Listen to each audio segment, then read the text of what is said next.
Welcome, brave souls, to a realm where the line between reality and the unknown blurs, where chilling tales of the inexplicable are brought to life.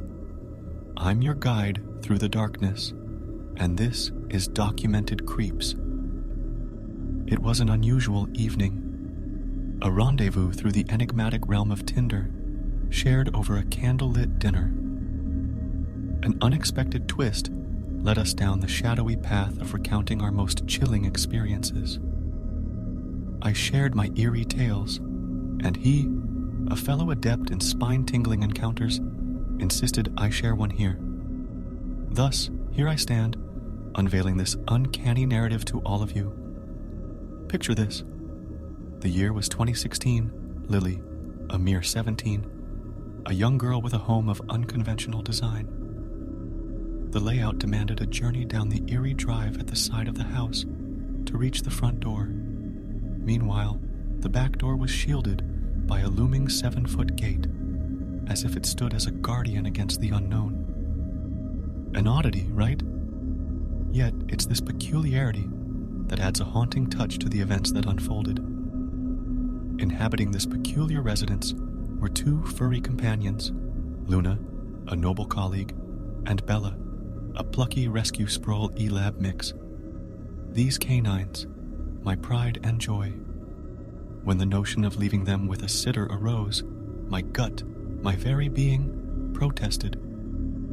Trusting someone else with my beloved canines was a prospect too unsettling. My parents, intent on a pilgrimage to the land of the brave, beseeched me to accompany them. However, I remained firm, resolute in my commitment to safeguard my canine companions.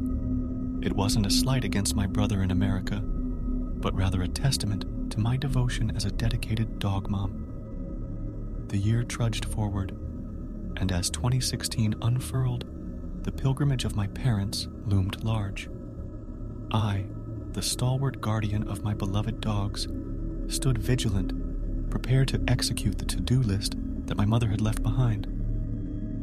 Feeding, tending to the refuse, just mundane tasks to be undertaken. My summer, a tranquil interlude in my domestic haven, until one fateful day when the ordinary unraveled.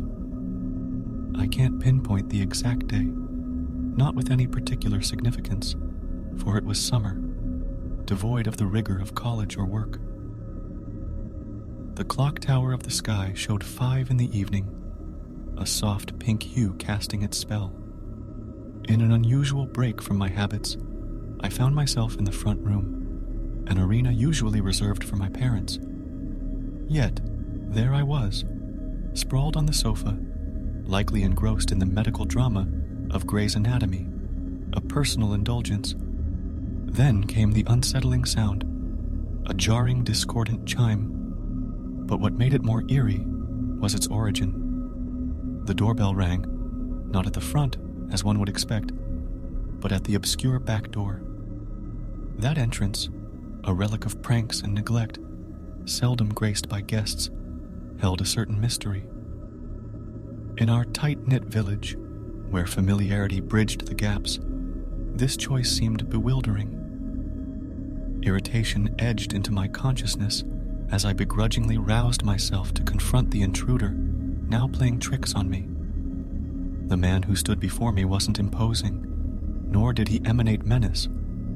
My loyal dogs, loyal to a fault, seemed rather smitten by his presence. But my instincts, those primal alarms that whisper in the shadows, weren't at ease. I ushered my 4-legged protectors aside, their interest waning, sensing this visitor held no real threat. He spoke, something about being a salesman, a flimsy excuse, a mask for his ulterior motive. I declined, prepared to dismiss this encounter, but he persisted, forcing a sales pitch, an annoying nuisance. As this unsettling dance unfolded, a disconcerting chorus arose from the front, a cacophony of barks transcending the ordinary. Intrigued, I left the man momentarily, taking a step toward the front door, a few strides away, but just enough to catch a glimpse. Horror struck me like a bolt of lightning as I beheld a man with a foot already inside my sanctuary. One hand controlled Luna's collar, while the other, cruel and malevolent, struck her. The puzzle snapped together in an instant. A diversion, a two-pronged assault, a sinister plan unfolding. Aided by my protective Bella, fierce with the memory of being rescued, a savage brawl commenced, a primal struggle of life and death. The sight, gruesome, visceral, etched into my memory like a nightmarish painting. A paralyzing realization overtook me, the dread that my beloved dogs, in their valiant defense of home and hearth, might face dire consequences. A whispered plea, a feeble command, reluctantly drew them away. The intruder, released from their grasp, scrambled to join his accomplice, a companion waiting in a sinister getaway carriage, no longer a threat to breach the fortress of my abode. I did what any rational person would, summoning the forces of justice, dialing those 3 digits that beckon the guardians of the realm. But alas, the lack of surveillance, a missing eye to bear witness, rendered my efforts futile. And I, perhaps foolishly, omitted the details of my dog's brave stand from the official record, fearing retribution against my canine saviors.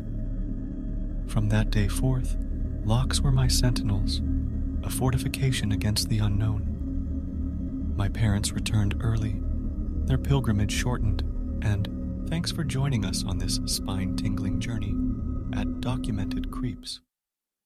If you crave more eerie tales, real-life encounters, and mysteries that defy explanation, make sure to hit that like button and subscribe. Don't forget to ring the notification bell so you never miss a hair-raising moment. Share your own encounters in the comments, and let's keep exploring the dark corners of our world together.